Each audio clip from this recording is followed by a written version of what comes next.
Shalom Ouvracha, mes chers amis, nous sommes dans les secrets de la Parashat Vayetse. Il y a quelque chose qui est très étonnant dans cette paracha, et avant de poser la première question, comment va faire-t-on pour faire venir le Mashiach? Qu'est-ce qu'il doit avoir dans le monde pour que le Mashiach il arrive? Ça, c'est la première question. La deuxième question, il y a Yaakov, qui sort de la yeshiva après 14 ans, où il n'a pas dormi une seule seconde.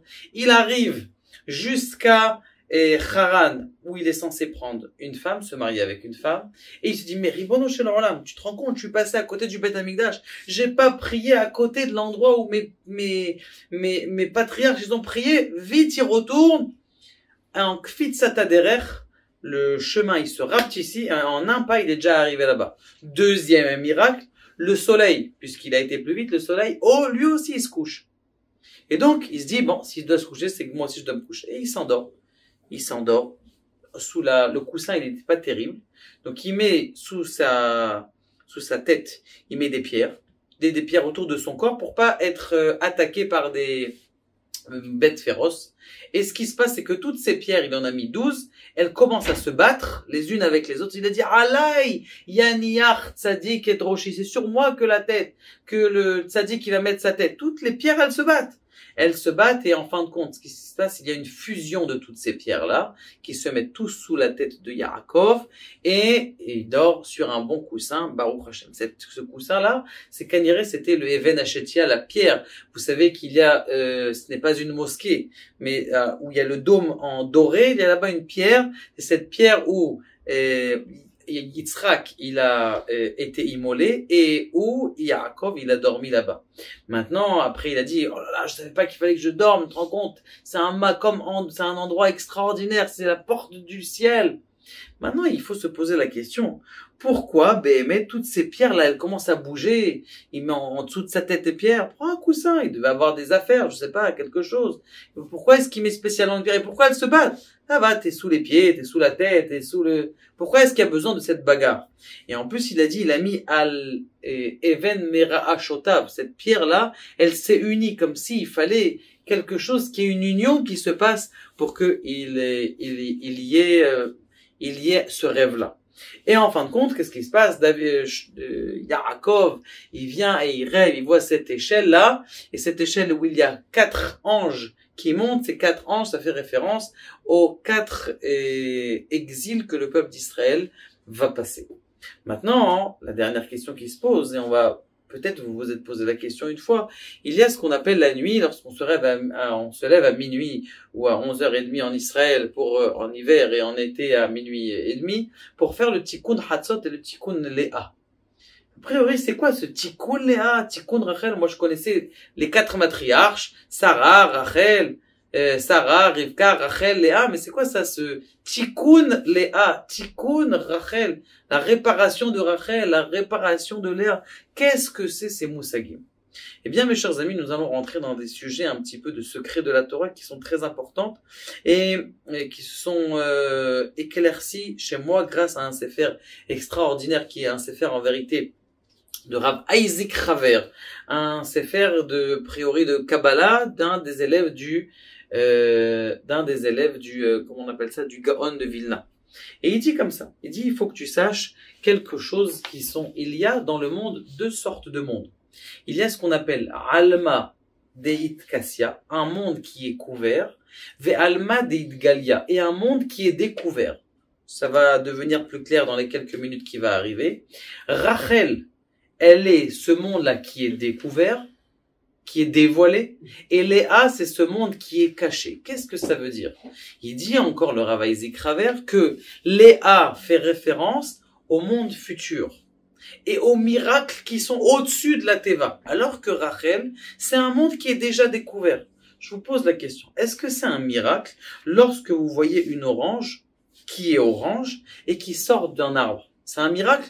Non, c'est pas un miracle, on est habitué à voir ça, c'est logique, ça coûte 2 shekels, ça vaut pas grand chose.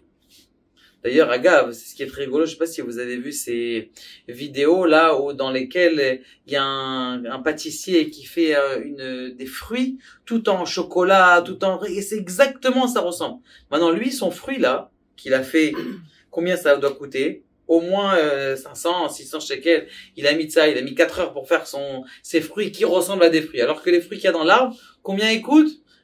Peut-être moins que 2 shekels, moins que 2 euros. Pourquoi? Eh bien, tout simplement, là, c'est Akadosh Baruch Hu qui l'a fait, je suis habitué à le voir. Mais est-ce que c'est pas un miracle? C'est possible que c'est un miracle. Mais ça fait partie du miracle de Rachel. Rachel, c'est le monde qui est dévoilé. Léa, c'est pas un monde qui est dévoilé, c'est un monde qui est caché, mais que de temps en temps, on arrive à dévoiler des miracles qui sont à l'intérieur de cette obscurité-là. Ça, c'est tout le Inyan de Léa. Maintenant, ça veut dire quoi? Mais moi, j'ai toujours appris que Léa, c'était une matriarche. Alors, je vous explique. Avraham, Yitzhak et Yaakov, c'est des patriarches. Ils étaient là, ils sont enterrés maintenant à Hebron, ils sont là. Mais à Kadosh Baruch Hu, dans le monde, il avait des sphères.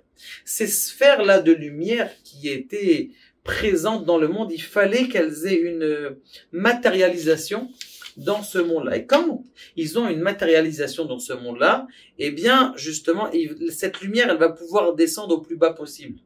Et donc, c'est pour ça que Abraham, ça a été l'être l'être qu'il allait recevoir cette sphère, à la fin de cette sphère qui est le chesed, la bonté. Yitzhak, ça allait être celui qui est la fin de cette sphère qui va recevoir la rigueur. Yaakov, c'est celui qui est la fin de cette sphère qui va recevoir la splendeur de ce monde. Léa et Rachel, un, c'est la nature, c'est-à-dire le miracle dans la nature, parce que tout ce qu'on voit, c'est un miracle. À chaque seconde qu'on est en train de vous parler, eh bien, il y a des milliards d'échanges chimiques qui se font à l'intérieur de notre corps. Pour juste lever un doigt, eh bien, il y a des échanges chimiques extraordinaires. Il y avait une fois un riche qui était très très riche à New York, et le pauvre, il a eu un AVC. Et comment on appelle ça? Et il était longtemps comme ça. Il y avait des équipes qui venaient, des médecins tous les jours puisqu'il avait de l'argent. Donc il y avait des équipes. Un beau jour, il a bougé son doigt. Il a dit waouh, extraordinaire, ils ont commencé à danser. Il a bougé son doigt. Moi 10 fois. Et là, quand on n'a pas la chose, on essaye de dire ah voilà, oui, il y a un miracle, il y a quelque chose qui se passe. Le Léa, c'est le Olam Haba, c'est-à-dire d'apprendre à avoir cette notion du Mashiach même dans ce monde-là, c'est-à-dire d'attirer, par exemple, on a vu dernièrement des miracles extraordinaires, les gens ils se rendent pas compte. On était à Ashdod, juste ici, il y a une bombe qui est tombée sur une voiture. Toute la voiture elle est brûlée totalement. Il a sorti le propriétaire de la voiture la boîte à bagages, il a sorti un sidour, le sidour il était intact. C'est pas un miracle? Les gens, ils dansent pas quand ils voient ça. Les journaux israéliens non religieux, eh bien, ceux-là, ils n'en parlent pas de ces choses-là. Mais par contre, de temps en temps, ils en parlent. Mais autre chose, cette femme-là qui était à Be'eri, une des seules personnes qui était sauvée de Be'eri, tous les terroristes sont rentrés dans sa maison. Elle s'est enfermée sans avoir fermé la porte dans le miklat, c'est-à-dire dans la chambre forte. Dans cette chambre forte, ils ont fait le quartier général dans sa maison. Ils savaient qu'elles étaient là-bas, ils n'ont rien fait. Cette femme, elle a commencé à lire juste du Zohar ou de Teilim, je me rappelle pas. Et donc, elle avait eu Teilim. Et à part ça, elle avait un Zechut, c'est elle qui a construit la Beth Knesset de Be'eri. Ça veut dire maintenant, et après qu'ils sont sortis, Marshemam, ils ont brûlé toute la maison. Toute la maison, elle a brûlé. La soukha, puisqu'on était à la fin de Sukkot, elle était intacte. Alors que la maison, c'était une soukha en bad, vous savez, en fil, en ficelle, comment ça, c'est Léa. Léa, ça veut dire qu'on voit le surnaturel dans le naturel. Ça, c'est la force de Léa. Maintenant, nous, on doit arriver au tikkun Léa. Tikkun Léa, que Léa, elle soit exactement comme Rachel. C'est-à-dire, de dire, Ribono Shel Olam, tout ce qui se passe dans le monde, en vérité, c'est un miracle. Et le Ramban, il le dit dans Parashat Bo. Il dit quelque chose d'extraordinaire, le Ramban, dans Parashat Bo. Il dit comme ça. Il dit qu'il faut qu'on arrive à une émouna, que chaque chose qui se passe dans notre monde, que même s'il est naturel, en vérité, que tu considères que c'est quelque chose qui est surnaturel. Et à la fin des temps, Akadosh Baruch Hu, il va faire des miracles comme ça. Est-ce que, regardez l'histoire que je viens de vous raconter, est-ce que ça ressemble pas à l'Égypte où quelqu'un, il était en train de boire sa bouteille d'eau, il boit d'un côté, il boit de l'eau, et l'autre, il boit de l'autre côté, qu'est-ce qu'il boit? Il boit du sang. Ça ressemble pas à ça, c'est exactement la même chose. On est en train de voir des miracles. Maintenant, il faut se renforcer ces miracles. Il faut qu'on ait cette émouna du miracle à l'intérieur de cet exil-là. Et plus on va avoir le tikkun léa, c'est-à-dire de dévoiler ce monde qui est caché, de le dévoiler au grand public. Dire, regarde, il y a un miracle. Regarde, il y a quelque chose d'extraordinaire. Voilà, je vous raconte juste une mini-histoire encore.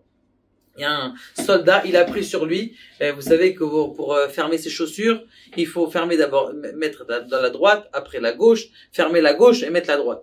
Il a dit, bon, je vais prendre ça sur moi. Il a pris ça sur lui. Il a dit, bon, je ne l'ai pas fait, j'ai complètement oublié. Il s'est baissé pour refaire ses lacets. Il a eu une balle qui lui est passée sur le dos. Pour vous dire que on voit des miracles et les soldats qu'on connaît, qui sont là-bas, il dit, on peut pas vous raconter, on n'a pas le temps de maintenant vous raconter parce qu'on est en plein milieu de la guerre, mais sachez qu'il y en a des miracles extraordinaires. Est-ce qu'on est arrivé maintenant à ce niveau-là? On est en train de voir des miracles. Et tous ces miracles, c'est ce qu'on appelle les A en Kabbalah. Ça veut dire un monde qui est caché que nous, on doit dévoiler. Et c'est ça exactement ce qui est marqué donc dans la paracha. Vaikach me'avnei hamakom. Il a pris ses pierres. C'est quoi ces pierres? C'est d'unir le monde de nature avec le monde du miracle, de dire que toute la nature en vérité c'est un miracle, d'unir ces deux aspects. Et quand on va unir ces deux aspects, et quand à l'intérieur de notre corps et de notre esprit, on aura cette émouna-là, eh bien, le Mashiach viendra, et c'est comme ça qu'on amène, avec le Tikkun Léa, le Tikkun Rachel, qu'on va amener le Mashiach. Alors attention, une dernière chose, ça qui est très important, il dit que il faut absolument que ça passe par la parole. Ça suffit pas de l'écouter, il faut le raconter. Le dibour, veze sod vaishka bamakom haou, sheyesh zivuk bemakom haou besod hadibour.